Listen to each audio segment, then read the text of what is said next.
महाराष्ट्राच्या राजकारणात जे डाव शरद पवार खेळू शकतात ते कोणीच खेळू शकत नाही अशी चर्चा बऱ्याचदा होती।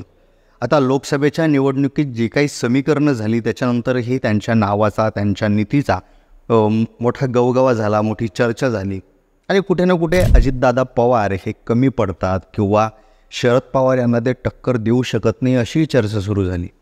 पण त्याच्यानंतरची जर समीकरणं आपण पाहिली तर अजितदादा पवार यांनी अशा काय गुगल्या टाकल्या त्यामध्ये शरद पवारांची एक एक करून विकेट जायला लागली। विशेष म्हणजे आता विधानसभा अगदी तोंडावर असताना त्यांनी जे काही डाव टाकलेत त्यामध्ये कुठे ना कुठे शरद पवार गुरफटलेत असंही दिसतंय। आता या सगळ्या समीकरणात खरोखरच अजितदादा पवार जे डाव टाकताय त्यामध्ये शरद पवार गुंतत चाललेत का आणि नेमके कशामुळे गुंतत चालले? जे शक्य वाटत नव्हतं ते डाव, ती खेळी, ते राजकारण अजितदादा पवार आतापर्यंत जे शिकलेले आहेत किंवा आतापर्यंत जो त्यांनी अनुभव घेतला आहे ते सगळे आता टाकताना दिसत आहे आणि अशक्य वाटणारी गोष्ट आता शक्य होताना दिसते असं एकंदरीत मतप्रवाह काही ठिकाणी ऐकायला मिळतोय। आता याच्या पाठीमागची नेमकी समीकरणं काय, याच्या पाठीमागं नेमकं होतंय काय, कोणते डाव टाकले आणि कोणत्या डावात ते फसले आणि जर आपण पाहिलं तर हळूहळू जी काही भूमिका आहे शरद पवारांची ती बदलत चालली आहे। ह्या सगळ्या पाठीमागचं गणित काय ते आपण या व्हिडिओच्या माध्यमातून पाहूया। नमस्कार, मी सूरज कुमार उषावाई सुधाकर आणि तुम्ही पाहताय सत्य पे सत्ता, थोडक्यात पण महत्त्वाचं। आता जेव्हा आपण या विषयाकडे वळतो किंवा बारामतीचं राजकारण असेल, महाराष्ट्राचं राजकारण असेल, म्हणजे मधल्या काळात शरद पवार यांना टक्कर देणारा नेता म्हणजे फडणवीस यांच्याकडे पाहिलं जात होतं, पण आताचं समीकरण बदललं आहे। फडणवीस तर आहेतच, पण त्याच्याही दुसऱ्या बाजूनं जर पाहिलं तर अजित पवार ज्या पद्धतीनं खेळी खेळत आहे त्याच्यामुळे कुठे ना कुठे राष्ट्रवादी शरद पवार गटाची अडचण वाढती आहे, त्यांच्यापुढे अनेक समस्या निर्माण होते। याचं जर उदाहरणच पाहायचं झालं तर जेव्हा ही गटबाजी झाली किंवा हा जेव्हा गट पडला तेव्हाचं जर आपण स्टेटमेंट शरद पवारांचं पाहिलं तर त्यामध्ये असं सांगितलं होतं त्यांनी की अजित पवार यांना परत घेण्याचा प्रश्नच उपस्थित होत नाही। त्याच्यानंतर काही दिवस गेले, त्याच्यानंतर त्यांना पुन्हा या संदर्भात विचारलं की अजित पवार यांना परत घ्याल का, तेव्हा त्यांनी जी भूमिका मांडली तेव्हाही ते असेच म्हणाले होते की हा जो निर्णय किंवा जे गेलेत त्यांनी अगोदर एक संधी दिली होती, अर्थात ती संधी पुन्हा पुन्हा भेटणार नाही आणि मागणाऱ्यांनीही ती संधी पुन्हा पुन्हा मागू नये। आता हे जे स्टेटमेंट त्यांचे पाहिले तर अर्थात आपल्याला एवढं कळून चुकलं होतं की अजित पवार यांना ते परत घेणार नाहीत। पण आता चांगली समीकरणं झाले, आघाडीमध्ये त्यांना चांगल्या जागा मिळाल्या, तरी अशी कोणती गोष्ट झाली की काल परवाचं जर आपण त्यांचं स्टेटमेंट पाहिलं तर ते म्हणताय की येणाऱ्यांना घरात जागा आहे, पण अर्थात पक्षात घ्यायचं की नाही या संदर्भात मला कार्यकर्त्यांशी बोलावं लागेल।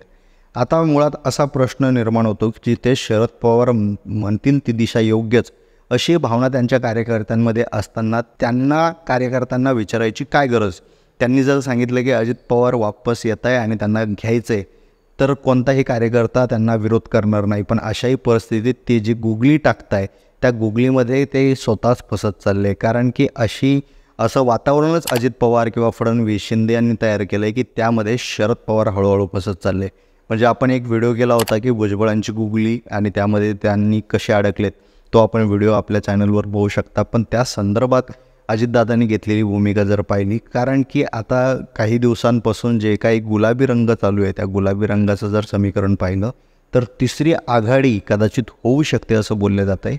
सोबतच भारतीय जनता पक्षानं जवळपास 170 ते 180 जागा लढवण्याचं ठरवलं आहे। या सगळ्या समीकरणात यांना किती जागा भेटणार, म्हणजे राखून ठेवलेला गेम अजित पवार असा खेळत आहे की आता कदाचित उद्या जर गरज पडली तर शरद पवार यांना आपली गरज भासावी। म्हणजे ठाकरे ज्या पद्धतीनं राजकारण करताय, सांगलीची जागा लोकसभेची ठाकरेमुळं त्यांच्या हातातून गेली। दुसरं जर विधान परिषदेचं गणित पाहिलं तर तिथंही मिलिंद नार्वेकरांना उभं करून जयंत पाटील यांचा पराभव, शेकापचे त्यांचा पराभव ठाकरेंमुळे झाला। त्यामुळं कुठे ना कुठे काँग्रेस आणि राष्ट्रवादी शरद पवार गट यांना आता ठाकरे नकोशे झालेत आणि त्यामुळं अजित पवार जर पुन्हा रिटर्न आले तर याच्यामध्ये सगळ्यात मोठा जो फायदा होणार आहे तो शरद पवार गटाचा। यामध्ये दुसरी एक महत्त्वाची गोष्ट म्हणजे जी काय अंतर्गत कलह आहे, म्हणजे याच्यानंतर वारसदार कोण असेल, म्हणजे केंद्रात जर सुप्रिया सुळे तर राज्यात कोण? म्हणजे अगोदर असं बोललं जात होतं की अजितदादा हेच त्यांचे वारसदार, पण आताची समीकरणं पाहिली तर रोहितदादा पवार यांच्यासोबत अनेक नेत्यांचं पटत नाही। जयंत पाटील आणि त्यांचे वाद आपण पाठीमागच पाहिले। जर अजितदादा परत आले तर राष्ट्रवादीला पुन्हा एक वारस मिळेल. आता या सगळ्यांसाठी शरद पवार कुठे ना कुठे नरमाईची भूमिका घेत आहे. किंबहुना असंही आपण म्हणू शकतो की अजित पवारांनी असा गेम प्लॅन केला आहे की कुठे ना कुठे शरद पवार यांना नरमाईची भूमिका घ्यावीच लागली. आणि आता पुन्हा 90 दिवस किंवा 100 दिवस आता विधानसभेला बाकी आहे. हे जर समीकरण पाहिलं तर पुन्हा 8-10 दिवसात वेगळं स्टेटमेंट शरद पवारांचं येऊ शकतं. आणि अगोदर असं म्हटलं जात होतं की अजित पवारांचं काही खरं नाही, आता शरद पवार यांचीच हवा चालणार, ते आता कुठेतरी पुसट झालं आहे.